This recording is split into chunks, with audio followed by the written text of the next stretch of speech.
ਹੁਣ ਭਾਰਤ ਭੂਸ਼ਣ ਆਸ਼ੂ ਜੀ ਕਹਿੰਦੇ ਨੇ ਮੇਰਾ ਕੋਈ ਪੀਏ ਨਹੀਂ। ਜੇ ਤੁਹਾਡਾ ਕੋਈ ਪੀਏ ਨਹੀਂ ਤੇ ਤੁਹਾਡੇ ਜਿਹੜੇ ਕਮਿਊਨਿਟੀ ਸੈਂਟਰ ਵਾਲਾ ਜਿਹਦੇ ਤੇ ਤੁਸੀਂ ਗੈਰ ਕਾਨੂੰਨੀ ਕਬਜ਼ਾ ਕੀਤਾ ਹੋਇਆ, ਜਿੱਥੇ ਤੁਸੀਂ ਆਪਣਾ ਦਫ਼ਤਰ ਬਣਾਇਆ ਮਾਡਲ ਗ੍ਰਾਮ ਦੇ ਵਿੱਚ, ਉੱਥੇ ਇੰਦੀ ਤੇ ਮੀਨੂ ਪੰਕਜ ਮਲਹੋਤਰਾ ਕੀ ਕਰਦਾ ਸੀ? ਕਦੀ ਤੁਸੀਂ ਚੋਰ ਕੋਲੋਂ ਐਕਸਪੈਕਟ ਕਰ ਸਕਦੇ ਕਿ ਚੋਰ ਕਹੇਗਾ ਮੈਂ ਚੋਰੀ ਕੀਤੀ ਹੈ? ਹੁਣ ਇਹ ਕਹਿੰਦੇ ਨੇ ਆਸ਼ੂ ਜੀ ਸੰਘਰਸ਼ ਕਰੋ ਹਮ ਆਪਕੇ ਸਾਥ ਹੈ। ਇਹਦਾ ਮਤਲਬ ਜੀ ਜੇ ਆਸ਼ੂ ਜੀ ਨੇ ਬਾਈ ਚਾਂਸ ਡਕੈਤੀਆਂ ਕੀਤੀਆਂ ਨੇ, ਆਸ਼ੂ ਜੀ ਨੇ ਜੇ ਚੋਰੀਆਂ ਕੀਤੀਆਂ, ਇਹਦਾ ਮਤਲਬ ਤੁਸੀਂ ਉਹਨਾਂ ਦੇ ਨਾਲ ਹੋ, ਮਤਲਬ ਕਿ ਤੁਸੀਂ ਵੀ ਚੋਰੀ ਦਾ ਪਾਰਟ ਹੋ ਗਏ ਨਾ।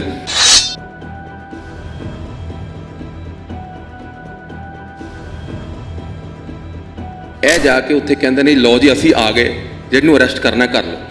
ਸ਼ਾਮ ਤੱਕ ਵਿਜੀਲੈਂਸ ਨੇ ਉਸ ਸੈਲੂਨ ਤੋਂ ਅਰੈਸਟ ਕਰ ਲਿਆ। ਸਵੇਰੇ ਕਹਿੰਦੇ ਸੀ ਅਰੈਸਟ ਕਰਨਾ ਜਿਹਨੂੰ ਕਰ ਲਓ, ਜੇ ਸ਼ਾਮ ਤੱਕ ਵਿਜੀਲੈਂਸ ਨੇ ਅਰੈਸਟ ਕਰ ਲਿਆ ਤੇ ਕਿਹੜਾ ਪਾਪ ਕਰ ਲਿਆ?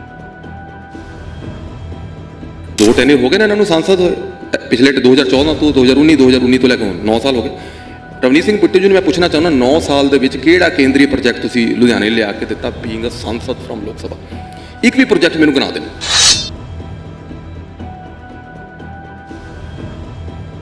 ਚੋਰਾਂ ਠੱਗਾਂ ਨੂੰ ਸਪੋਰਟ ਕਰਨ ਲਈ ਪਹੁੰਚ ਗਏ, ਸੈਲੂਨ 'ਚ ਪਹੁੰਚ ਗਏ। ਸੈਲੂਨ ਦੀ ਫੇਰੀ ਤੋਂ ਇਲਾਵਾ ਕੋਈ ਕੰਮ ਦਿਖਾ ਦੇਣ ਨਾ, ਕੋਈ PGI ਲਿਆਂਦਾ ਹੋਏ, ਕੋਈ ਆਲ ਇੰਡੀਆ ਮੈਡੀਕਲ ਲਿਆਂਦਾ ਹੋਏ, ਕੋਈ ਵੈਂਟੀਲੇਟਰ ਸਿਵਲ ਹਸਪੀਟਲ ਨੂੰ ਉਹ ਲਿਆਂਦੇ। ਹੁਣ ਕੋਵਿਡ ਦੇ ਦੌਰਾਨ ਦਿੱਲੀ ਬੈਠੇ ਰਹੇ।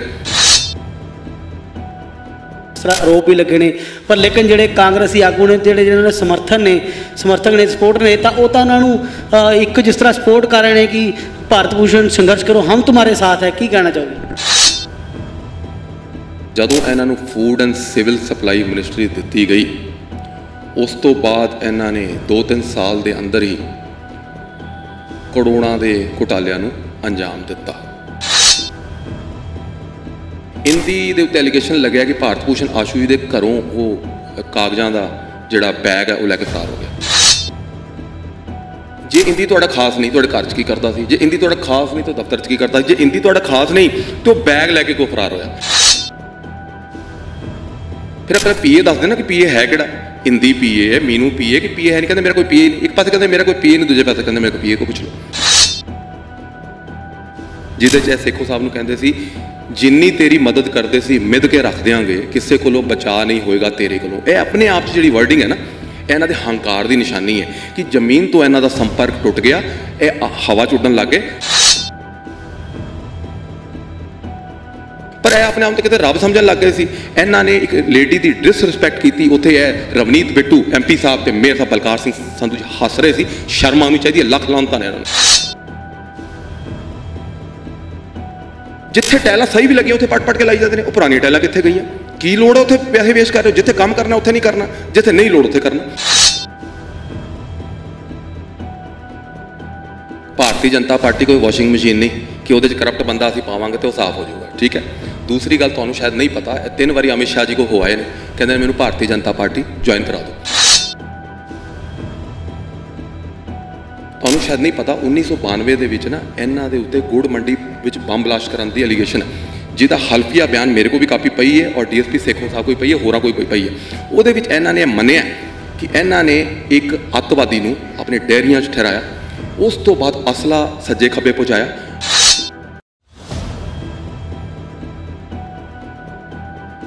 ਅੱਤਵਾਦੀਆਂ ਨੇ ਪੁੱਛਿਆ ਕਿ ਕਿੱਥੇ ਬਲਾਸਟ ਕਰੀਏ, ਸਭ ਤੋਂ ਜ਼ਿਆਦਾ ਨੁਕਸਾਨ ਆਏਗਾ, ਤਾਂ ਭਾਰਤ ਭੂਸ਼ਣ ਆਸ਼ੂ ਜੀ ਨੇ ਕਿਹਾ ਕਿ ਗੁੜ ਮੰਡੀ 'ਚ ਕਰੋ। ਸਿਟੀ ਹੋਮ ਨਿਊਜ਼ ਦੇਖ ਰਹੇ तमाम ਦਰਸ਼ਕਾਂ ਦਾ ਸਵਾਗਤ ਹੈ ਜੀ। ਜਿਵੇਂ ਕਿ ਸਭ ਨੂੰ ਪਤਾ ਕਿ ਜਿਹੜੇ ਸਾਬਕਾ ਫੂਡ ਸਪਲਾਈ ਮੰਤਰੀ ਭਾਰਤ ਭੂਸ਼ਣ ਆਸ਼ੂ ਜਿਹੜੇ ਕਿ ਬਹੁ ਕਰੋੜੀ ਟੈਂਡਰ ਜਿਹੜੇ ਘੁਟਾਲੇ ਦੇ ਵਿੱਚ ਹੁਣ ਜਿਸ ਤਰ੍ਹਾਂ ਵਿਜੀਲੈਂਸ ਵਿਭਾਗ ਦੇ ਵੱਲੋਂ ਉਹਨਾਂ ਨੂੰ ਗ੍ਰਿਫਤਾਰ ਕੀਤਾ ਗਿਆ ਹੈ, ਤਾਂ ਜਿਸ ਤਰ੍ਹਾਂ 2 ਵਾਰ ਉਹਨਾਂ ਨੂੰ ਰਿਮਾਂਡ 'ਤੇ ਵੀ ਲਿੱਤਾ ਗਿਆ ਹੈ ਤੇ ਅੱਜ ਵੀ ਉਹਨਾਂ ਦੀ ਜਿਹੜੀ ਮਾਨਯੋਗ ਲੁਧਿਆਣਾ ਦੇ ਕੋਰਟ ਦੇ ਵਿੱਚ ਜਿਹੜੀ ਕੀ ਆਪਣਾ ਪੇਸ਼ੀ ਜਿਹੜੀ ਹੈ, ਤਾਂ ਉਸ ਦੇ ਨਾਲ ਸਾਡੇ ਨਾਲ ਜਿਹੜੇ ਗੱਲਬਾਤ ਕਰਨ ਲਈ ਮੌਜੂਦ ਨੇ ਵਿਨੀਤਪਾਲ ਸਿੰਘ ਜੀ ਮੋਂਗਾ, ਜਿਹੜੇ ਭਾਜਪਾ ਪੰਜਾਬ ਜਿਹੜੇ ਕਿਸਾਨ ਮੋਰਚਾ ਦੇ ਜਿਹੜੇ ਮੇਨ ਬੁਲਾਰੇ ਨੇ, ਤਾਂ ਉਹਨਾਂ ਨਾਲ ਗੱਲਬਾਤ ਕਰ ਲੈਣੇ ਇਸ ਮੁੱਦੇ ਦੇ। ਤਾਂ ਇਸ ਮੁੱਦੇ ਦੇ ਕੀ ਕਹਿਣਾ ਚਾਹਣਗੇ ਸਰ? ਸਤਿ ਸ਼੍ਰੀ ਅਕਾਲ ਜੀ। ਸਭ ਤੋਂ ਪਹਿਲੇ ਸਾਡਾ ਸਿਟੀ ਹੋਮ ਨਿਊਜ਼ 'ਤੇ ਸਵਾਗਤ ਹੈ। ਸਤਿ ਸ਼੍ਰੀ ਅਕਾਲ ਜੀ। ਸਰ ਕੀ ਕਹਿਣਾ ਚਾਹੋਗੇ ਜਿਸ ਤਰ੍ਹਾਂ ਕਿ ਹੁਣ ਭਾਰਤ ਭੂਸ਼ਣ ਆਸ਼ੂ ਤੇ ਜਿਸ ਤਰ੍ਹਾਂ ਬਹੁ ਕਰੋੜੀ ਟੈਂਡਰ ਘੁਟਾਲੇ ਦੇ ਵਿੱਚ ਜਿਸ ਤਰ੍ਹਾਂ ਆਰੋਪ ਵੀ ਲੱਗੇ ਨੇ, ਪਰ ਲੇਕਿਨ ਜਿਹੜੇ ਕਾਂਗਰਸੀ ਆਗੂ ਨੇ, ਜਿਹਨਾਂ ਦੇ ਸਮਰਥਕ ਨੇ, ਸਪੋਰਟ ਨੇ, ਤਾਂ ਉਹ ਤਾਂ ਉਹਨਾਂ ਨੂੰ ਇੱਕ ਜਿਸ ਤਰ੍ਹਾਂ ਸਪੋਰਟ ਕਰ ਰਹੇ ਨੇ ਕਿ ਭਾਰਤ ਭੂਸ਼ਣ ਸੰਘਰਸ਼ ਕਰੋ ਹਮ ਤੁਮਾਰੇ ਸਾਥ ਹੈ। ਕੀ ਕਹਿਣਾ ਚਾਹੋਗੇ? ਦੇਖੋ ਗੱਲ ਇਸ ਤਰ੍ਹਾਂ ਕਹਿੰਦੇ ਨੇ, ਜਿਸ ਤਰ੍ਹਾਂ ਬੀਜੋਗੇ ਉਸ ਤਰ੍ਹਾਂ ਪਾਓਗੇ, ਜੋ ਬੋਗੇ ਉਹੀ ਮਿਲਣਾ। ਤੁਸੀਂ ਜੇ ਦੇਖੋਗੇ ਤੇ ਪਹਿਲਾਂ ਇਹਨਾਂ ਨੇ ਆਪਣੀ ਰਾਜਨੀਤੀ ਦੀ ਸ਼ੁਰੂਆਤ ਭਾਰਤ ਭੂਸ਼ਣ ਆਸ਼ੂ ਜੀ ਨੇ ਐਜ਼ ਐਨ ਇੰਡੀਪੈਂਡੈਂਟ ਕਾਉਂਸਲਰ ਕੀਤੀ, ਫਿਰ ਕਾਂਗਰਸ ਪਾਰਟੀ ਨੂੰ ਜੁਆਇਨ ਕਰ ਲਿਆ। ਉਸ ਤੋਂ ਬਾਅਦ ਇਹ MLA ਬਣੇ, ਫਿਰ ਕੈਬਨਿਟ ਮੰਤਰੀ ਬਣੇ। ਜਦ MLA ਬਣੇ ਨਾ ਤੇ ਅਕਾਲੀ ਭਾਜਪਾ ਸਰਕਾਰ ਸੀ, ਉਦੋਂ ਕਹਿੰਦੇ ਸੀ ਸਾਡੇ ਕੋਲ ਪਾਵਰ ਨਹੀਂ, ਸਾਡੇ ਕੰਮ ਨਹੀਂ ਹੁੰਦੇ ਤੇ ਤੁਸੀਂ ਸਾਡੀ ਫੁੱਲ ਫਲੈਸ਼ ਸਰਕਾਰ ਲਿਆਓ। ਫੁੱਲ ਫਲੈਸ਼ ਸਰਕਾਰ ਵੀ ਆ ਗਈ 2017 ਤੋਂ ਬਾਅਦ ਕਾਂਗਰਸ ਦੀ, ਤੇ ਇਹ ਮੰਤਰੀ ਵੀ ਬਣ ਗਏ। ਜਦ ਮੰਤਰੀ ਬਣੇ ਔਰ ਜਦੋਂ ਇਹਨਾਂ ਨੂੰ food and civil supply ministry ਦਿੱਤੀ ਗਈ, ਉਸ ਤੋਂ ਬਾਅਦ ਇਹਨਾਂ ਨੇ 2-3 ਸਾਲ ਦੇ ਅੰਦਰ ਹੀ ਕਰੋੜਾਂ ਦੇ ਘੁਟਾਲਿਆਂ ਨੂੰ ਅੰਜਾਮ ਦਿੱਤਾ। ਤੁਸੀਂ ਦੇਖੋ, ਇਹ ਕੰਪਲੇਨ ਕਿਸੇ ਪੋਲੀਟੀਕਲ ਪਾਰਟੀ ਦੀ ਕੰਪਲੇਨ ਨਹੀਂ, ਉਹ ਕੰਟਰੈਕਟਰਸ ਦੀ ਕੰਪਲੇਨ ਹੈ, ਜਿਨ੍ਹਾਂ ਨੇ ਜਿਸ ਵੇਲੇ ਉਹ ਠੇਕੇ ਲੈਣੇ ਸੀ ਤੇ ਉਹਨਾਂ ਨੂੰ ਨਾ ਦੇ ਕੇ ਕਿਸੇ ਹੋਰ ਨੂੰ ਠੇਕੇ ਮਿਲੇ ਸੀ, ਤੇ ਕਿਸ ਤਰ੍ਹਾਂ ਜਿਹੜਾ ਗਲਤ ਤਰੀਕੇ ਨਾਲ ਉਹ ਠੇਕੇ ਦਿੱਤੇ ਗਏ, ਭਾਵੇਂ ਉਹ ਤੇਲੂ ਰਾਮ ਤੇ ਭਾਵੇਂ ਕੋਈ। ਤੁਹਾਨੂੰ ਪਤਾ ਤੇਲੂ ਰਾਮ ਕੋ 6 ਕਲਸਟਰਸ ਨੇ, ਫੂਡ ਐਂਡ ਸਿਵਲ ਸਪਲਾਈ ਮੰਤਰਾਲੇ ਦੇ ਅੰਤਰਗਤ ਆਉਂਦੇ ਨੇ, ਤੇ ਫੂਡ ਐਂਡ ਸਿਵਲ ਸਪਲਾਈ ਮੰਤਰੀ ਭਾਰਤ ਭੂਸ਼ਣ ਆਸ਼ੂ ਰਹੇ ਨੇ।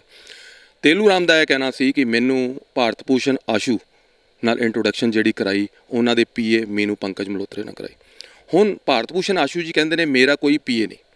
ਜੇ ਤੁਹਾਡਾ ਕੋਈ PA ਨਹੀਂ ਤੇ ਤੁਹਾਡੇ ਜਿਹੜੇ ਕਮਿਊਨਿਟੀ ਸੈਂਟਰ ਵਾਲਾ ਜਿਹਦੇ ਤੇ ਤੁਸੀਂ ਗੈਰ ਕਾਨੂੰਨੀ ਕਬਜ਼ਾ ਕੀਤਾ ਹੋਇਆ, ਜਿੱਥੇ ਤੁਸੀਂ ਆਪਣਾ ਦਫ਼ਤਰ ਬਣਾਇਆ ਮਾਡਲ ਗ੍ਰਾਮ ਦੇ ਵਿੱਚ, ਉੱਥੇ ਇੰਦੀ ਤੇ ਮੀਨੂ ਪੰਕਜ ਮਲਹੋਤਰਾ ਕੀ ਕਰਦਾ ਸੀ? ਤੁਹਾਡੇ ਬਿਹਾਫ ਦੇ ਉੱਤੇ ਉਹਨਾਂ ਨਾਲ ਲੋਕੀ ਕਿਉਂ ਮਿਲਦੇ ਸੀ? ਇੱਕ ਆਮ ਕਾਂਗਰਸੀ ਵਰਕਰ ਹੋਏਗਾ ਜੇ ਉਹ ਤੇ 24 ਘੰਟੇ 365 ਦਿਨ ਤੇ ਨਹੀਂ ਨਾ ਕਮਿਊਨਿਟੀ ਸੈਂਟਰ ਦਫ਼ਤਰ 'ਚ ਇਹਨਾਂ 'ਚ ਬੈਠਾ ਰਹੇਗਾ। ਉਹ ਤੇ ਕਦੀ ਆ ਗਿਆ, ਮਿਲ ਕੇ ਚਲਾ ਗਿਆ। ਜਿਹੜਾ 24 ਘੰਟੇ ਉਹਨਾਂ ਦੇ ਨਾਲ, ਜੇ ਭਾਵੇਂ ਕੈਪਟਨ ਅਮਰਿੰਦਰ ਸਿੰਘ ਨੂੰ ਮਿਲਣਾ ਤੇ ਮੀਨੂ ਪੰਕਜ ਮਲਹੋਤਰਾ ਇੰਦੀ ਨਾਲ ਨਜ਼ਰ ਆ ਰਿਹਾ, ਜੇ ਕਿਸੇ ਸੈਂਟਰਲ ਮਿਨਿਸਟਰ ਨੂੰ ਮਿਲਣਾ ਤੇ ਇੰਦੀ ਤੇ ਮੀਨੂ ਪੰਕਜ ਮਲਹੋਤਰਾ ਨਾਲ ਆ ਰਿਹਾ, ਜੇ ਕਿਸੇ ਹੋਰ ਮਿਨਿਸਟਰ ਨੂੰ ਮਿਲਣਾ ਭਾਵੇਂ ਨਵਜੋਤ ਸਿੰਘ ਸਿੱਧੂ ਹੋਰੀ, ਉਹਨਾਂ ਨਾਲ ਇਹ ਨਜ਼ਰ ਆ ਰਹੇ। ਦੂਸਰਾ ਕਹਿਣ ਦਾ ਮਤਲਬ ਹੈ ਕਿ ਆਪਣੇ ਹੀ PA ਨੂੰ PA ਕਹਿਣ ਤੋਂ ਇਨਕਾਰ ਕਰਤਾ। ਦੂਸਰਾ, ਜਦ ਅੰਦਰ ਵਿਜੀਲੈਂਸ ਇਹਨਾਂ ਕੋਈ ਇਨਕੁਆਇਰੀ ਕਰ ਰਹੀ ਹੈ, ਦੇਖੋ ਜੇ ਇਹਨਾਂ ਦੇ ਉੱਤੇ ਚਾਰजेस ਲੱਗੇ ਨੇ, 18 ਕੰਪਲੇਨਾਂ ਫਾਈਲ ਹੋਈਆਂ ਨੇ ਪੰਜਾਬ ਵਿਜੀਲੈਂਸ ਕੋਲ, ਉਹਦੇ 'ਚ ਇੱਕ 'ਚ ਇਹਨਾਂ ਇਹਦੇ ਉੱਤੇ FIR ਹੋਈ ਹੈ। FIR ਕਾਹਦੀ ਹੈ? ਇਹ ਬਹੁ ਕਰੋੜੀ ਟਰਾਂਸਪੋਰਟੇਸ਼ਨ ਘੁਟਾਲਾ ਜਿਹੜਾ ਇਹਨਾਂ ਨੇ ਕੀਤਾ, ਜਿਹੜਾ ਇਹਨਾਂ ਦੇ ਉੱਤੇ ਐਲੀਗੇਸ਼ਨਸ ਨੇ। ਹੁਣ ਜਿਨ੍ਹਾਂ ਨੇ ਐਲੀਗੇਸ਼ਨ ਲਗਾਏ, ਉਹ ਜਿਹੜੇ ਉਹ ਵਿਜੀਲੈਂਸ ਦਫ਼ਤਰ ਦੇ ਬਾਹਰ ਬੈਠੇ ਨੇ, ਉਹਨਾਂ ਨੂੰ ਧਮਕੀਆਂ ਕੌਣ ਦੇ ਰਿਹਾ? ਇਹਨਾਂ ਦੀ ਕਾਂਗਰਸ ਪਾਰਟੀ ਦੇ, ਭਾਵੇਂ ਇਹ ਸਨੀ ਪੱਲਾ, ਭਾਵੇਂ ਇਹ ਕਾਂਗਰਸ ਪਾਰਟੀ ਦੇ ਹੋਰ, ਇਹ ਬੰਦੇ ਗਲਤ ਇਸ਼ਾਰੇ ਕਰਕੇ ਉਹਨਾਂ ਨੂੰ ਇਸ਼ਾਰੇ ਕਰ ਰਹੇ ਨੇ ਤੇ ਧਮਕਾ ਰਹੇ ਨੇ। ਇੱਕ ਕੰਪਲੇਨੈਂਟ ਨੂੰ ਧਮਕਾਉਣਾ ਕਿੰਨਾ ਵੱਡਾ ਕ੍ਰਾਈਮ ਹੈ, ਇਹਨਾਂ ਨੂੰ ਸਮਝਣਾ ਚਾਹੀਦਾ। ਦੂਸਰਾ, ਇਹ ਕਹਿੰਦੇ ਨੇ ਜੀ ਆਸ਼ੂ ਜੀ ਸੰਘਰਸ਼ ਕਰੋ, ਹਮ ਆਪਕੇ ਸਾਥ ਹੈ। ਕਦੀ ਤੁਸੀਂ ਚੋਰ ਕੋਲੋਂ ਐਕਸਪੈਕਟ ਕਰ ਸਕਦੇ ਕਿ ਚੋਰ ਕਹੇਗਾ ਮੈਂ ਚੋਰੀ ਕੀਤੀ ਹੈ?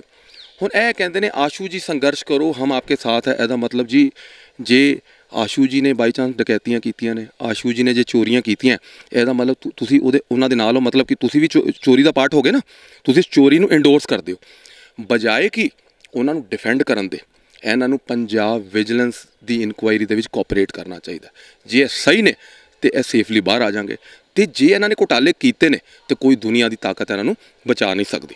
ਦੂਸਰਾ, ਕੱਲਾ ਫੂਡ ਐਂਡ ਸਿਵਲ ਸਪਲਾਈ ਮੰਤਰਾਲੇ ਦੀ ਗੱਲ ਨਹੀਂ, ਅੱਜ ਤਾਂ ਇੱਕ ਕੰਪਲੇਨ ਹੈ ਨਾ, ਅਜੇ 17 ਕੰਪਲੇਨਾਂ ਹੋਰ ਨੇ ਔਰ ਹੋਰ ਵੀ ਦਿਨੋਂ ਦਿਨ ਕੰਪਲੇਨਸ ਉੱਥੇ ਜਾ ਰਹੀਆਂ ਨੇ। ਦੇਖੋ, ਵਿਜੀਲੈਂਸ ਕੋਲ ਜਦ ਕੰਪਲੇਨ ਜਾਂਦੀ ਹੈ, ਉਹ ਤੱਥਾਂ ਦੇ ਆਧਾਰ ਦੇ ਉੱਤੇ ਦੇਖਦੇ ਨੇ ਕਿ ਭਾਈ ਇਹ ਕੰਪਲੇਨ 'ਚ ਕੋਈ ਦਮ ਹੈ। ਜੇ ਉਹਨਾਂ ਨੂੰ ਦਮ ਨਜ਼ਰ ਆਉਂਦਾ, ਉਸ ਤੋਂ ਬਾਅਦ ਹੀ ਕੰਪਲੇਨ ਜਿਹੜੀ ਦਰਜ ਹੁੰਦੀ ਹੈ ਤੇ ਉਹਦੇ 'ਚ ਇਨਕੁਆਇਰੀ 'ਚ ਬੁਲਾਇਆ ਜਾਂਦਾ। ਹੁਣ ਤੁਸੀਂ ਦੇਖੋ, ਕੱਲ 1-2 ਅਖਬਾਰਾਂ ਦੇ ਵਿੱਚ ਵੀ ਲੱਗੀ ਹੋਈ ਸੀ ਨਿਊਜ਼ ਕਿ ਜਿਹੜੇ ਲੁਧਿਆਣਾ ਦੇ ਮੇਅਰ ਸਾਹਿਬ ਨੇ ਬਲਕਾਰ ਸਿੰਘ ਸੰਧੂ ਜੀ, ਉਸ ਤੋਂ ਇਲਾਵਾ ਜਿਹੜੇ ਸਟਾਕ ਐਕਸਚੇਂਜ ਦਾ ਜਿਹੜਾ ਵੱਡਾ ਕਾਰੋਬਾਰੀ ਹੈ, ਜਿਹੜਾ ਪ੍ਰਾਪਰਟੀ ਦੀਆਂ ਵੀ ਡੀਲ ਕਰਦਾ ਇੰਟਰਨੈਸ਼ਨਲ ਲੈਵਲ ਤੇ ਪੰਜਾਬ ਲੈਵਲ ਤੇ ਵੀ, ਹੇਮੰਤ ਸੂਦ, ਉਸ ਤੋਂ ਇਲਾਵਾ ਇੱਕ ਇਹਨਾਂ ਦਾ ਕਾਉਂਸਲਰ ਹੈ ਜਿਹੜਾ ਸ਼ੇਰਾ ਸਪੋਰਟਸ ਵਾਲਾ, ਉਹ, ਉਸ ਤੋਂ ਇਲਾਵਾ ਇੰਦੀ, ਇਹਨਾਂ ਚਾਰਾਂ ਨੂੰ ਵੀ ਤਲਬ ਕੀਤਾ, ਬੁਲਾਇਆ ਪੰਜਾਬ ਵਿਜੀਲੈਂਸ ਨੇ। ਇੰਦੀ ਫਰਾਰ ਹੈ। ਇੰਦੀ ਦੇ ਉੱਤੇ ਐਲੀਗੇਸ਼ਨ ਲੱਗਿਆ ਕਿ ਭਾਰਤ ਭੂਸ਼ਣ ਆਸ਼ੂ ਜੀ ਦੇ ਘਰੋਂ ਉਹ ਕਾਗਜ਼ਾਂ ਦਾ ਜਿਹੜਾ ਬੈਗ ਹੈ ਉਹ ਲੈ ਕੇ ਫਰਾਰ ਹੋ ਗਿਆ। ਠੀਕ ਹੈ, ਹੁਣ ਜੇ ਇੰਦੀ ਤੁਹਾਡਾ ਖਾਸ ਨਹੀਂ, ਤੁਹਾਡੇ ਘਰ 'ਚ ਕੀ ਕਰਦਾ ਸੀ? ਜੇ ਇੰਦੀ ਤੁਹਾਡਾ ਖਾਸ ਨਹੀਂ ਤਾਂ ਦਫ਼ਤਰ 'ਚ ਕੀ ਕਰਦਾ ਸੀ? ਜੇ ਇੰਦੀ ਤੁਹਾਡਾ ਖਾਸ ਨਹੀਂ ਤਾਂ ਉਹ ਬੈਗ ਲੈ ਕੇ ਕਿਉਂ ਫਰਾਰ ਹੋਇਆ? ਇਹ ਤੇ ਕੁਐਸਚਨ ਅਰਾਈਜ਼ ਹੁੰਦੇ ਨੇ ਕਿ ਕਰ ਰਹੇ ਨੇ ਉਹ PA ਦਾ ਕੰਮ ਤੇ ਕਹਿੰਦੇ ਨੇ PA ਨਹੀਂ। ਅੰਦਰ ਜਦ ਇੰਟੈਲੀਜੈਂਸ ਵਾਲੇ ਇਹਨਾਂ ਕੋਲੋਂ ਜਦ ਪ੍ਰਸ਼ਨ ਕਰਦੇ ਨੇ ਕਿ ਇਹ ਘੁਟਾਲੇ 'ਚ ਤੁਹਾਡੀ ਕੀ ਇਨਵੋਲਵਮੈਂਟ ਹੈ, ਉਦੋਂ ਕਹਿੰਦੇ ਮੈਨੂੰ ਨਹੀਂ ਪਤਾ, ਮੇਰੇ PA ਨੂੰ ਪੁੱਛੋ। ਫਿਰ ਆਪਣਾ PA ਦੱਸ ਦੇਣਾ ਕਿ PA ਹੈ ਕਿਹੜਾ। ਇੰਦੀ PA ਹੈ, ਮੀਨੂ PA ਕਿ PA ਹੈ ਨਹੀਂ? ਕਹਿੰਦੇ ਮੇਰਾ ਕੋਈ PA ਨਹੀਂ। ਇੱਕ ਪਾਸੇ ਕਹਿੰਦੇ ਮੇਰਾ ਕੋਈ PA ਨਹੀਂ, ਦੂਜੇ ਪਾਸੇ ਕਹਿੰਦੇ ਮੇਰੇ ਕੋਈ PA ਕੋ ਪੁੱਛ ਲਓ। ਠੀਕ ਹੈ ਨਾ? ਇਹਦਾ ਮਤਲਬ ਹੈ ਕਿ ਕਿਤੇ ਨਾ ਕਿਤੇ ਇਹਨਾਂ ਦੀ ਕਿਤੇ ਨਾ ਕਿਤੇ ਇਨਵੋਲਵਮੈਂਟ ਹੈਗੀ ਹੈ, ਵੱਡੇ ਲੈਵਲ 'ਤੇ ਇਨਵੋਲਵਮੈਂਟ ਹੈਗੀ ਹੈ। ਇਹ ਉਸ ਚੀਜ਼ ਨੂੰ ਡਿਸਕਲੋਜ਼ ਨਹੀਂ ਕਰ ਰਹੇ। ਇਹ ਰਿਮਾਂਡ ਐਕਸਟੈਂਡ ਇਸ ਲਈ ਹੁੰਦੀ ਹੈ ਕਿ ਜਦ ਉਹ ਬੰਦਾ ਕੋਆਪਰੇਟ ਨਾ ਕਰੇ, ਜਦ ਇਨਕੁਆਇਰੀ 'ਚ ਕੋਆਪਰੇਟ ਨਾ ਕਰੇ ਤੇ ਰਿਮਾਂਡ ਐਕਸਟੈਂਡ ਹੁੰਦੀ ਹੈ ਕੋਰਟ 'ਚ ਬਾਰ-ਬਾਰ ਰਿਮਾਂਡ ਐਕਸਟੈਂਡ ਹੁੰਦੀ ਹੈ। ਦੂਸਰੀ ਗੱਲ ਜਿਹੜੀ ਇਨਕੁਆਇਰੀ ਕੀਤੀ ਜਾ ਰਹੀ ਹੈ ਮੇਅਰ ਸਾਹਿਬ ਬਲਕਾਰ ਸਿੰਘ ਸੰਧੂ ਤੋਂ, ਹੇਮੰਤ ਸੂਦ ਤੋਂ, ਜਿਹੜਾ ਵਾਰਡ ਨੰਬਰ 69 ਦਾ ਕਾਉਂਸਲਰ ਹੈ ਉਹਦੇ ਤੋਂ, ਕਾਉਂਸਲਰ ਪਤੀ ਉਹਦੇ ਤੋਂ, ਤੇ ਜਿਹੜਾ ਇੰਦੀ ਤੋਂ, ਉਹ ਕਿਉਂ ਜਾਣਨਾ ਚਾਹੁੰਦੇ ਨੇ ਕਿਉਂਕਿ ਜਾਂ ਮੀਨੂ ਪੰਕਜ ਮਲਹੋਤਰੇ ਤੋਂ ਕਿਉਂ ਫੜਨਾ ਚਾਹੁੰਦੇ ਨੇ, ਫਰਾਰ ਹੈ ਮੀਨੂ ਪੰਕਜ ਮਲਹੋਤਰਾ। ਜਿਹੜੇ ਚੇਅਰਮੈਨ ਨਗਰ ਸੁਧਾਰ ਟਰਸਟ ਰਮਨ ਬਾਲਾ ਸੁਬਰਮਨੀਅਮ ਜਿਹੜੇ ਇਹਨਾਂ ਦੇ ਖਾਸ ਸੀਗੇ ਉਹ ਫਰਾਰ ਹੋ ਗਏ, ਤੁਹਾਨੂੰ ਪਤਾ ਆਲਰੇਡੀ। ਕਿਉਂ ਫਰਾਰ ਹੋ ਗਿਆ? ਜੇ ਕਿਸੇ ਨੇ ਗੜਬੜ ਕੀਤੀ ਤਾਂ ਹੀ ਫਰਾਰ ਹੁੰਦਾ ਨਾ, ਅਦਰਵਾਈਜ਼ ਬਾਈ ਚਾਂਸ ਮੈਨੂੰ ਇੰਟੈਲੀਜੈਂਸ ਵਾਲੇ ਬੁਲਾਉਂਦੇ ਆ ਜਾਂ ਈਡੀ ਵਾਲੇ ਬੁਲਾਉਂਦੇ ਕਿ ਤੁਹਾਡੇ ਉੱਤੇ ਚਾਰਜ ਹੈ, ਤੇ ਜੇ ਮੈਂ ਕੋਈ ਗਲਤੀ ਨਹੀਂ ਕੀਤੀ ਮੈਨੂੰ ਕਾਹਦਾ ਡਰ ਹੈ, ਮੈਂ ਜਾ ਕੇ ਜੁਆਇਨ ਕਰੂੰਗਾ ਇਨਕੁਆਇਰੀ, ਮੈਂ ਕਹੂੰਗਾ ਜੀ ਦੱਸੋ ਕੀ ਤੁਸੀਂ ਮੈਨੂੰ ਪੁੱਛਣਾ ਚਾਹੁੰਦੇ ਹੋ, ਮੈਂ ਉਹਦਾ ਜਵਾਬ ਦਊਂਗਾ। ਲੇਕਿਨ ਜਦ ਤੁਸੀਂ ਉਸ ਚੀਜ਼ ਤੋਂ ਭੱਜਦੇ ਹੋ ਇਹਦਾ ਮਤਲਬ ਤੁਹਾਡੇ ਮਨ 'ਚ ਚੋਰ ਹੈ, ਬਾਕੀ ਤੁਸੀਂ ਚੋਰੀ ਕੀਤੇ ਤਾਂ ਹੀ ਫਰਾਰ ਹੁੰਦੇ ਹੋ, ਠੀਕ ਹੈ ਨਾ। ਜਿਹੜਾ ਇਨਕੁਆਇਰੀ ਮੇਅਰ ਸਾਹਿਬ ਬਲਕਾਰ ਸਿੰਘ ਸੰਧੂ ਜੀ ਤੋਂ ਅਤੇ ਹੇਮੰਤ ਸੂਦ ਉਹ ਵਾਰਡ ਨੰਬਰ 69 ਦਾ ਕਾਉਂਸਲਰ ਪਤੀ ਜਾਂ ਇੰਦੀ ਤੋਂ ਕਰਨਾ ਚਾਹੁੰਦੇ, ਉਹਨਾਂ ਦੇ ਉੱਤੇ ਸ਼ੱਕ ਹੈ ਵਿਜੀਲੈਂਸ ਨੂੰ ਕਿ ਹੇਮੰਤ ਸੂਦ ਨੇ ਜਿਹੜੀ ਵੀ ਪ੍ਰਾਪਰਟੀ ਬਣਾਈ ਹੈ ਭਾਰਤ ਭੂਸ਼ਣ ਆਸ਼ੂ ਜੀ ਨੇ ਗੈਰ ਕਾਨੂੰਨੀ ਤਰੀਕੇ ਨਾਲ ਪੈਸੇ ਕਮਾ ਕੇ ਉਹਦੀ ਫੋਰਨ ਕੰਟਰੀ 'ਚ ਇਨਵੈਸਟਮੈਂਟ ਜਾਂ ਉਹ ਪੈਸੇ ਸਾਰੇ ਸੈੱਟ 2 ਨੰਬਰ ਦੇ ਰਾਹੀਂ ਜਿਹਨੂੰ ਕਹਿੰਦੇ ਨੇ ਗਲਤ ਤਰੀਕੇ ਨਾਲ ਬਲੈਕ ਮਨੀ ਨੂੰ ਬਾਹਰ ਲਿਜਾ ਕੇ ਉਹ ਕੀ ਕਹਿੰਦੇ ਨੇ ਉੱਥੇ ਇਨਵੈਸਟ ਕੀਤੇ। ਉਹ ਇਹਨਾਂ ਨੂੰ ਸ਼ੱਕ ਹੈ ਕਿ ਹੇਮੰਤ ਸੂਦ ਦੀ ਉਹਦੇ ਵਿੱਚ ਇਨਵੋਲਵਮੈਂਟ ਹੈ ਕਿਉਂਕਿ ਹੇਮੰਤ ਸੂਦ ਬਹੁਤ ਕਰੀਬੀ ਹੈ ਭਾਰਤ ਭੂਸ਼ਣ ਆਸ਼ੂ ਜੀ ਦਾ, ਇੱਕ ਵੱਡਾ ਬੁਕੀਆ ਵੀ ਹੈ। ਦੂਸਰੀ ਗੱਲ ਜਿਹੜੇ ਬਲਕਾਰ ਸਿੰਘ ਸੰਧੂ ਨੇ ਉਹ ਵੀ ਕਾਫੀ ਨਜ਼ਦੀਕੀ ਨੇ, ਇੱਕ ਖੱਬਾ ਹੱਥ ਕਹਿੰਦੇ ਸੀ ਬਲਕਾਰ ਸਿੰਘ ਸੰਧੂ, ਰਾਈਟ ਹੈਂਡ ਕਹਿੰਦੇ ਸੀ ਰਮਨ ਬਾਲਾ ਸੁਬਰਮਨੀਅਮ। ਇਹ ਮੰਤਰੀ ਸਾਬਕਾ ਮੰਤਰੀ ਭਾਰਤ ਭੂਸ਼ਣ ਆਸ਼ੂ ਦੇ ਬਹੁਤ ਨਜ਼ਦੀਕੀ ਨੇ। ਉਹਨਾਂ ਤੋਂ ਡਿਟੇਲ ਕਢਾਉਣਾ ਚਾਹੁੰਦੇ ਨੇ ਕਿਉਂਕਿ ਉਹ ਬਹੁਤ ਨਜ਼ਦੀਕੀ, ਉਹਨਾਂ ਨੂੰ ਸਾਰਾ ਕੁਝ ਪਤਾ ਹੈ ਕਿ ਇਹਨਾਂ ਨੇ ਮੰਤਰੀ ਸਾਹਿਬ ਨੇ ਗੈਰ ਕਾਨੂੰਨੀ ਤਰੀਕੇ ਨਾਲ ਪ੍ਰਾਪਰਟੀਆਂ ਕਿੰਨੀਆਂ ਬਣਾਈਆਂ।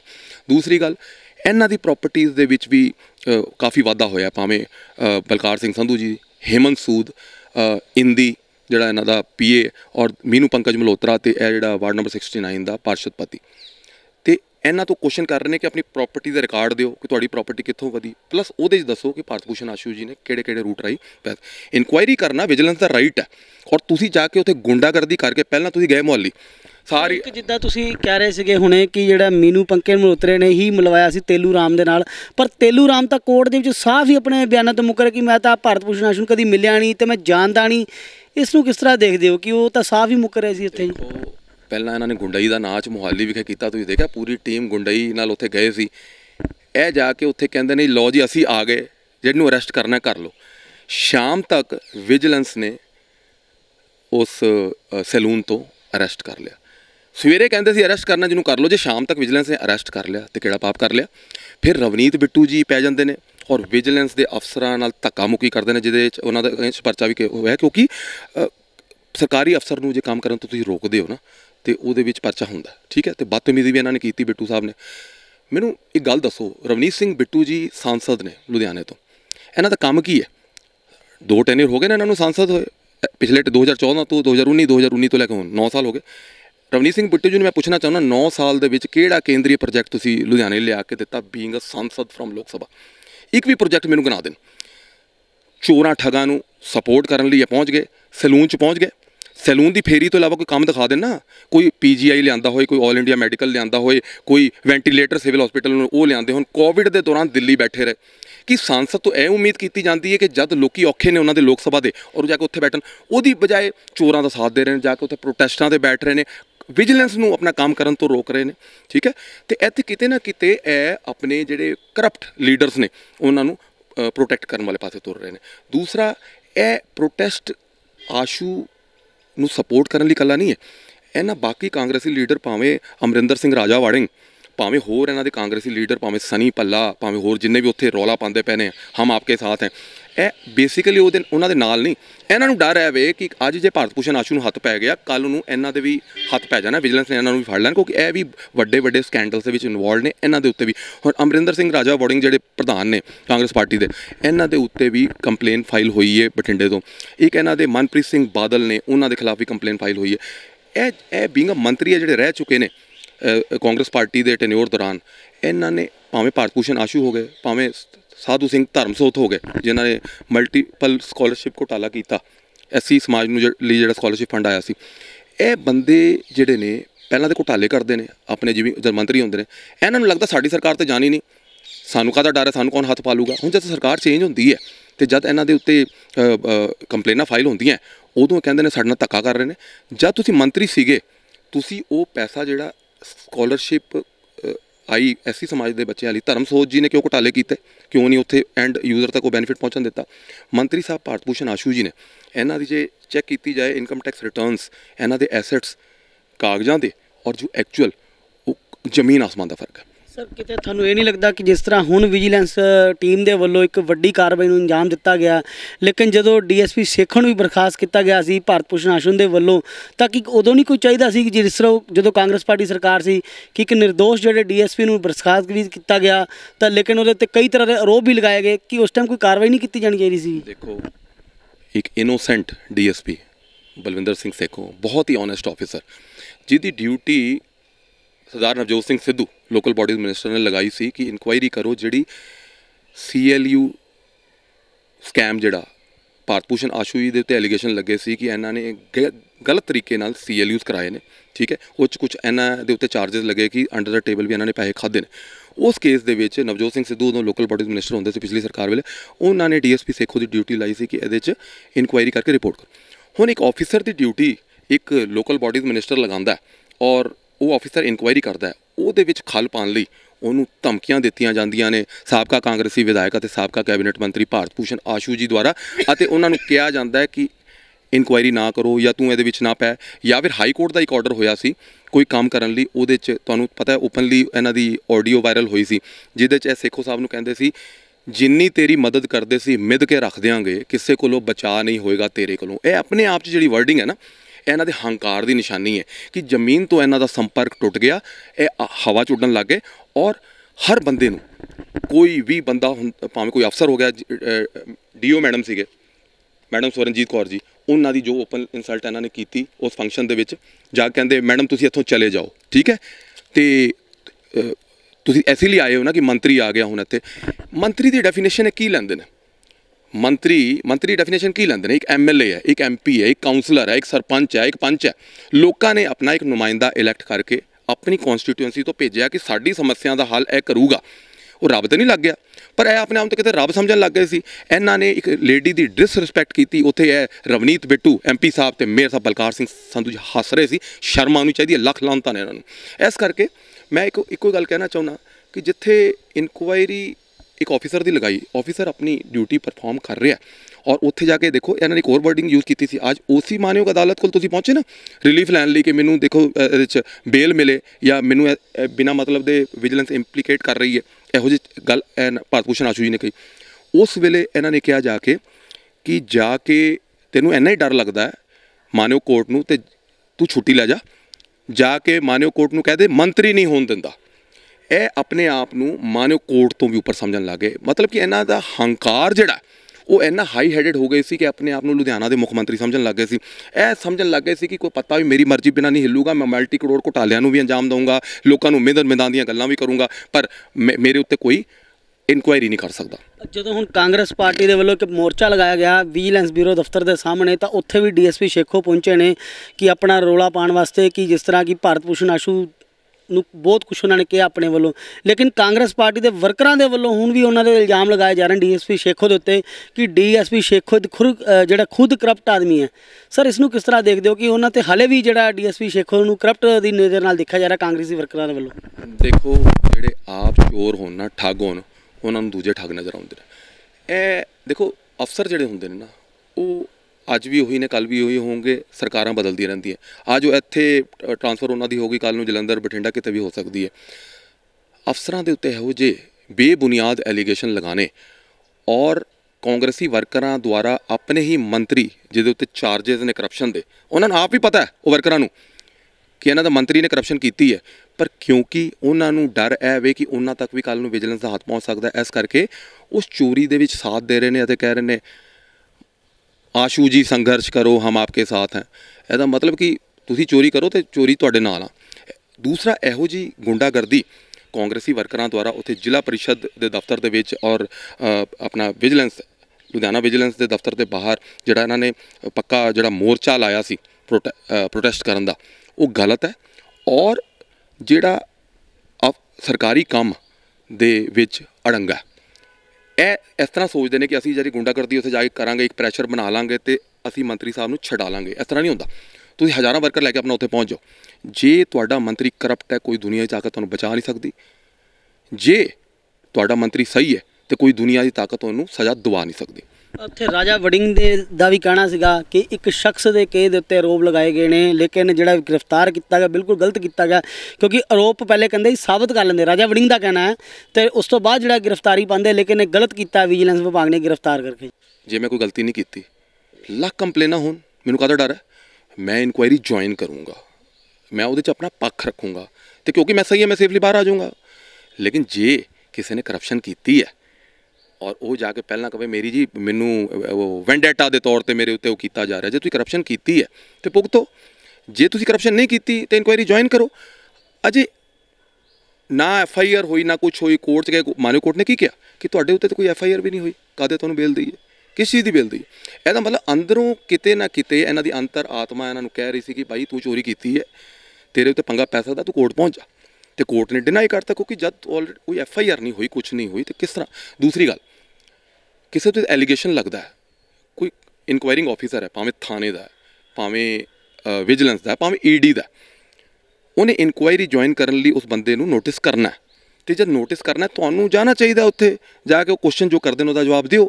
ਜੇ ਤੁਸੀਂ ਹੇਰਾਫੇਰੀ ਨਹੀਂ ਕੀਤੀ, ਤੁਹਾਡੇ ਪ੍ਰਾਪਰਟੀ ਜੋ ਤੁਹਾਡੀ ਬਣਾਈ ਹੈ ਉਹ ਸਹੀ ਤਰੀਕੇ ਨਾਲ ਬਣੀ ਹੈ, ਤੁਸੀਂ ਕਾਗਜ਼ ਦੇ ਦਿਓ। ਜੇ ਕੋਈ ਐਸੀ ਪ੍ਰਾਪਰਟੀ ਨਿਕਲਦੀ ਹੈ ਜਿਹਦੇ ਕੋਲ ਕੋਈ ਜਵਾਬ ਨਹੀਂ, ਫਿਰ ਦੇਖੋ ਉਹ ਤਾਂ ਇਲੀਗਲ ਤਰੀਕੇ ਨਾਲ ਤੁਸੀਂ ਬਣਾਈ ਹੈ ਨਾ, ਤੇ ਜੇ ਬਣਾਈ ਹੈ ਤਾਂ ਉਹਦੇ ਲਈ ਤਾਂ ਤੁਹਾਨੂੰ ਸਜ਼ਾ ਭੁਗਤਣੀ ਪੈਣੀ।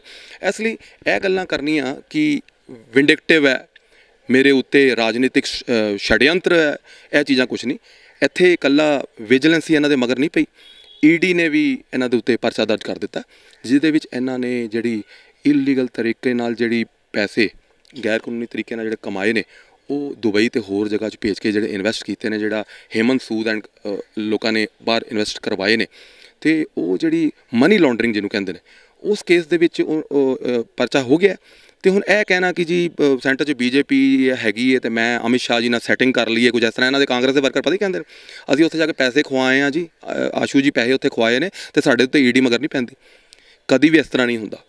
ਜਿਹੜਾ ਬੰਦਾ ਕਰਪਟ ਹੈ, ਜਿਹੜੇ ED ਹੈ ਜਾਂ ਵਿਜੀਲੈਂਸ ਹੈ, ਇਹ ਇੰਡੀਪੈਂਡੈਂਟ ਵਰਕ ਕਰਦੀ ਹੈ। ਪੰਜਾਬ ਵਿਜੀਲੈਂਸ ਹੈ ਪੰਜਾਬ ਗਵਰਨਮੈਂਟ ਦੇ ਅੰਦਰ ਹੈ, ED ਜਿਹੜੀ ਹੈ ਸੈਂਟਰਲ ਗਵਰਨਮੈਂਟ ਦੇ ਅੰਦਰ ਹੈ। ਜਿਹੜੀ ਵੀ ਉੱਥੇ ਕੰਪਲੇਨ ਜਾਏਗੀ, ਜੇ ਉਹਨਾਂ ਨੂੰ ਉਹਦੇ 'ਚ ਕੋਈ ਫੈਕਟਸ ਨਜ਼ਰ ਆਉਂਦੇ ਨੇ, ਕੋਈ ਸਪੋਰਟਿੰਗ ਚੀਜ਼ਾਂ ਨਜ਼ਰ ਆਉਂਦੀਆਂ, ਉਹਦੀ ਇਨਕੁਆਇਰੀ ਕਰਾਂਗੇ। ਤਾਂ ਇਨਕੁਆਇਰੀ ਕਰ ਰਹੇ ਨੇ, ਲੈਟ ਦਾ ED ਫਾਈਂਡ ਕਿ ਤੁਸੀਂ ਕੁਝ ਗੜਬੜ ਨਹੀਂ ਕੀਤੀ, ਤੇ ਜੇ ਤੁਸੀਂ ਮਨੀ ਲਾਂਡਰਿੰਗ ਕਰਕੇ ਬਾਹਰ ਨਜਾਇਜ਼ ਤਰੀਕੇ ਨਾਲ ਪੈਸਾ ਭੇਜਿਆ, ਕਰੋੜਾਂ ਰੁਪਏ ਦਾ ਜੇ ਗਬਨ ਕੀਤਾ, ਸਮਾਰਟ ਸਿਟੀ ਦਾ ਘੁਟਾਲਾ ਇਹਨਾਂ ਨੇ ਕੀਤਾ, ਤੁਸੀਂ ਜਾ ਕੇ ਮਲਾਰ ਰੋਡ ਦੇਖੀਏ, ਜੋ ਸੱਤਿਆਨਾਸ਼ ਇਹਨਾਂ ਨੇ ਫੇਰਿਆ, ਟਾਈਲਾਂ ਟੂਲਾਂ 25-25 ਫੁੱਟ ਦੇ ਫੁੱਟਪਾਥ ਬਣਾਤੇ, ਸੜਕ ਦੀ ਚੌੜਾਈ ਖਤਮ ਕਰਤੀ। ਉਹ ਤੁਹਾਨੂੰ ਪਤਾ ਟਾਈਲਾਂ ਕਿੱਥੋਂ ਆ ਰਹੀਆਂ? ਉਹ ਟਾਈਲਾਂ ਐਲੀਗੇਸ਼ਨ ਲੱਗ ਰਹੇ ਨੇ ਕਿ ਇਹਨਾਂ ਦੇ ਰਾਈਟ ਹੈਂਡ ਜਿਹੜੇ ਕਲੋਜ਼ ਨੇ ਸਨੀ ਭੱਲਾ ਜੀ, ਉਹਨਾਂ ਦੀ ਫੈਕਟਰੀ ਦੇ ਵਿੱਚ ਬਣਦੇ। ਹੁਣ ਉਹ ਐਲੀਗੇਸ਼ਨ ਲੱਗ ਰਹੇ ਨੇ ਕਿ 17 ਰੁਪਏ ਦੀ ਟਾਈਲ 170 ਰੁਪਏ ਕਾਰਪੋਰੇਸ਼ਨ ਦੇ ਅੰਦਰ ਪ੍ਰੋਵਾਈਡ ਕਰ ਰਹੇ ਨੇ। ਬਟ ਡਿਫਰੈਂਸ ਦਾ ਪੈਸਾ ਕਿੱਥੇ ਜਾ ਰਿਹਾ? ਬਾਜ਼ਾਰ ਦੇ ਵਿੱਚ ਉਹੀ ਟਾਈਲ 17 ਰੁਪਏ ਦੀ ਮਿਲਦੀ ਹੈ, ਤੁਸੀਂ 170 ਰੁਪਏ ਪ੍ਰੋਵਾਈਡ ਕਰ ਰਹੇ ਹੋ, ਜੋ ਐਲੀਗੇਸ਼ਨ ਇਹਨਾਂ ਤੇ ਲੱਗ ਰਹੇ ਨੇ। ਉਹ ਕਿੱਥੇ ਜਾ ਰਿਹਾ ਪੈਸਾ? ਕੇਂਦਰ ਸਰਕਾਰ ਦੁਆਰਾ 200 ਕਰੋੜ ਰੁਪਏ ਸਮਾਰਟ ਸਿਟੀ ਦਾ ਫੰਡ ਭੇਜਿਆ ਗਿਆ, ਉਪਯੋਗ ਕੀਤਾ। ਜਿੱਥੇ ਟਾਈਲਾਂ ਸਹੀ ਵੀ ਲੱਗੀਆਂ ਉੱਥੇ ਪੱਟ ਕੇ ਲਾਈ ਜਾਂਦੇ ਨੇ। ਉਹ ਪੁਰਾਣੀਆਂ ਟਾਈਲਾਂ ਕਿੱਥੇ ਗਈਆਂ?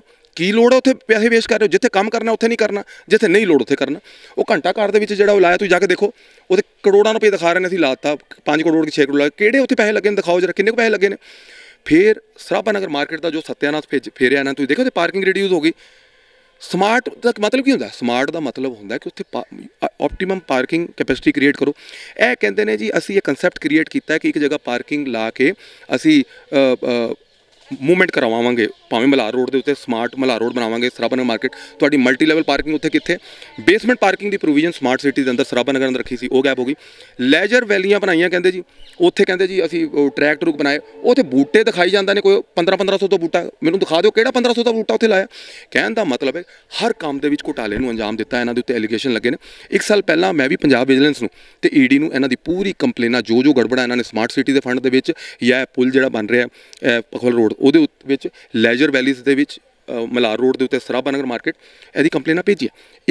ਇੱਕ ਰੀਸੈਂਟ ਕੰਪਲੇਨ ਭੇਜਣ ਜਾ ਰਿਹਾ, ਜਿਹੜਾ ਕਮਿਊਨਿਟੀ ਸੈਂਟਰ ਜਿਹੜਾ ਕੋਚਰ ਮਾਰਕੀਟ ਰੋਡ ਦੇ ਉੱਤੇ, ਉਸ ਕਮਿਊਨਿਟੀ ਸੈਂਟਰ ਜਿਹਦੇ ਤੇ ਜਬਰਨ ਕਾਬਜ਼ ਨੇ, ਇੱਕ ਟਰਸਟ ਬਣੀ ਸੀ। ਟਰਸਟ ਦੇ ਅੰਦਰ ਇਹਨਾਂ ਦੇ ਫਾਦਰ ਜਿਹੜੇ ਸਨ ਉਹ ਇੱਕ ਮੈਂਬਰ ਸੀਗੇ, ਵਨ ਆਫ ਦਾ ਮੈਂਬਰ ਸੀਗੇ। ਇਹਨਾਂ ਨੇ ਧੀਰੇ ਉਹਦੇ ਮਾਡਲ ਗ੍ਰਾਮ ਦਾ ਬੰਦਾ ਕੋਈ ਮੈਂਬਰ ਹੋ ਸਕਦਾ ਸੀ, ਉਹ 'ਚੋਂ ਸਾਰੇ ਬੰਦੇ ਕੱਢ ਦਿੱਤੇ ਤੇ ਉਸ ਟਰਸਟ ਤੇ ਜਬਰਨ ਕਾਬਜ਼ ਹੋ ਕੇ ਆਪਣੇ ਰਿਸ਼ਤੇਦਾਰ ਉਹ 'ਚ ਪਾ ਲਏ। ਉਸ ਤੋਂ ਬਾਅਦ ਇਹ ਟਰਸਟ ਦੇ ਅੰਦਰ ਇਹ ਲੈਂਡ ਪੂਰੀ ਨਹੀਂ ਆਉਂਦੀ ਸੀ, ਜਿਹੜਾ ਤਿਰਕੋਨਾ ਹਿੱਸਾ ਉਹ ਪਾਰਕ ਸੀਗਾ, ਉਹਨੂੰ ਵੀ ਅੰਦਰ ਲੈ ਲਿਆ। ਇਹ ਬਣਿਆ ਸੀ, ਇਹ ਜਗ੍ਹਾ ਅਲਾਟ ਹੋਈ ਸੀ ਸਭ ਤੋਂ ਪਹਿਲਾਂ ਇੱਕ ਲਾਇਬ੍ਰੇਰੀ, ਪਬਲਿਕ ਲਾਇਬ੍ਰੇਰੀ ਬਣਾਉਣ ਲਈ ਇਹਨਾਂ ਨੇ ਪਬਲਿਕ ਲਾਇਬ੍ਰੇਰੀ ਤੋਂ ਕਮਿਊਨਿਟੀ ਸੈਂਟਰ ਕਰਾ ਲਿਆ। ਜੇ ਕਮਿਊਨਿਟੀ ਸੈਂਟਰ ਕਰਾ ਰਿਹਾ ਤੇ ਪਬਲਿਕ ਲਾਇਬ੍ਰੇਰੀ ਕਿੱਥੇ ਗਈ? Community centre. ਫਿਰ ਕਮਿਊਨਿਟੀ ਸੈਂਟਰ ਕੋਈ ਦੁਕਾਨਾਂ ਕੋਚਰ ਮਾਰਕੀਟ ਵਾਲੇ ਪਾਸੇ ਕੱਢ ਲਈਆਂ ਜਿਸ 'ਚੋਂ ਕਿਰਾਇਆ ਆਉਂਦਾ। ਹੁਣ ਉਹ ਪੈਸਾ ਤੇ ਸਾਰਾ ਟਰਸਟ ਦਾ ਨਾ, ਟਰਸਟ ਕੋ ਜਾਣਾ ਚਾਹੀਦਾ ਨਾ। ਲਾਇਬ੍ਰੇਰੀ, ਪਬਲਿਕ ਲਾਇਬ੍ਰੇਰੀ ਬਣਾਈ, ਜਿਹੜੇ ਉਹ 'ਚ ਫੰਕਸ਼ਨ ਹੁੰਦੇ ਨੇ ਗਰੀਬ ਲੋਕਾਂ ਲਈ ਉਹ ਨਹੀਂ ਹੁੰਦੇ, ਵੱਧ ਤੋਂ ਵੱਧ ਉਹਦੇ ਚਾਰजेस ਰੱਖੇ ਨੇ।